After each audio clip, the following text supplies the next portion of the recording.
I really don't know how to define my art because I don't want to even think of that. I just want to express myself.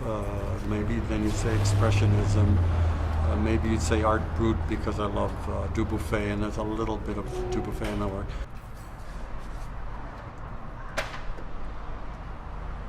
I didn't want to call it Harry's Art Gallery, where there are bakeries, good bread, there are cabbages. All of a sudden there would be museum. I thought people would say, there's a museum on Fairfax. But no one noticed. It's just like nothing. It's just a name. I've been painting for over 50 years, 50. Still trying to achieve a recognition that I have not achieved, such as a big show. Well, I thought I'd have that with my paintings before I was 30. By the time I'm 40, of course I'd be known as an artist and get shows whenever I want. There'd be little folios of my work and etc. Then I tried for age 50, and then 60, and then 70, and I'm almost stopped counting. I'll be 72 in 2 months. These are soul paintings. They're not formal.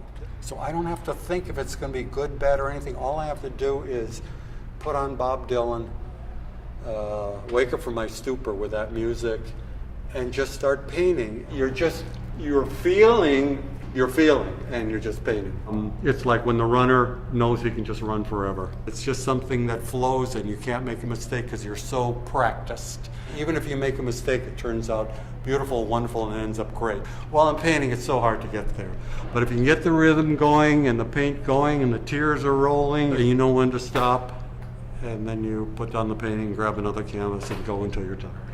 What I love most in the world is what you love most, what everyone loves. I'm no different whatsoever. We love women, we love men, we love dogs, trees, clouds, food, peace, walks, books, movies, great art, museums. I'm no different than anyone else. And when I moved in here with my art gallery, I couldn't do anything wrong with it. It was just this old floor. And I started drawing on it. And in 1 week, I was crawling on my knees, covered the whole thing. So it became the Sistine floor. And people could come in and walk on the art. Or they'd be walking around and say, I'm walking on drawings. Today, I have my cell phone in my left pocket and my jewelry, keys. My gallery key, my apartment key, my art warehouse key, and in my wallet, it's the usual stuff, the usual artist amount of money. Not all the people who pass come in, but the people who do come in, they're the people who are not afraid of art, and they just walk right in, and they're my honored guests, and they're very special to me. If they say something interesting, I write it down in my book of quotes. Here's a good one by the painter Francis Bacon. He wasn't in the gallery, but he said this to me when he saw photographs of my work. He said, "Too bizarre for me." And I said, "Too bizarre for Francis Bacon? Can I quote you?" And he said, sure.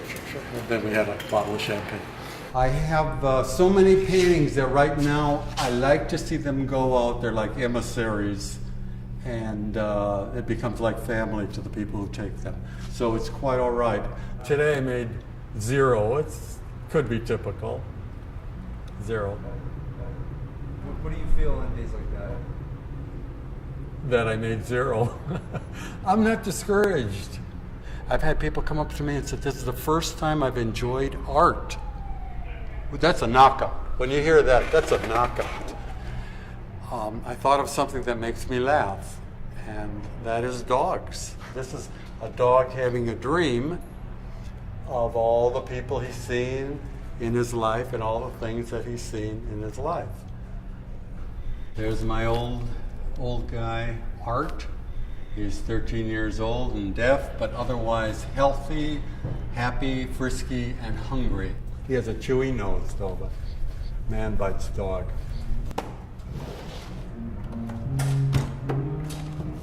This is Dad's cash box from the shoe store. I keep my money in here. Very little. If you've all read the book Little Toot, where he wants to be a tugboat like his father. He's out there in the water and failure after failure, and he's crying in a little tugboat. And then there was a big steamer in distress, and he was the only one out there. And then he brought it into shore, and he was a hero, even though he was just this little baby tugboat. And so he became a real tugboat. I mean, there's LACMA, Los Angeles County Museum of Art, and this is my little museum. And I want, like in Paris, where they come and they find you and discover you and say, we want to keep this for people to see, and you be a real museum someday. My greatest fear, I don't want to talk about, I don't want to think about. The one thing I don't do on Saturdays is paint, and I've followed that all my life. And I did that because Sandy Koufax wouldn't pitch on Saturday. So I don't paint on Saturday, but my life has been, this will sound like a cop-out, but first I've been very secular in my life as a Jew, and not going to temple and those things.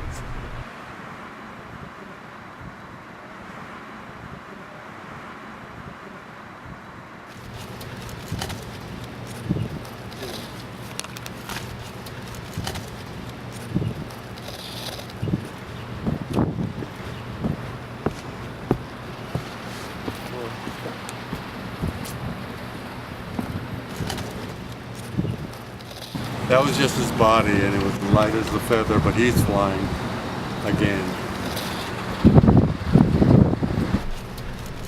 If I were to paint a painting today, it's of a bird looking up. It has a little Monet in mind as something luminous and flying.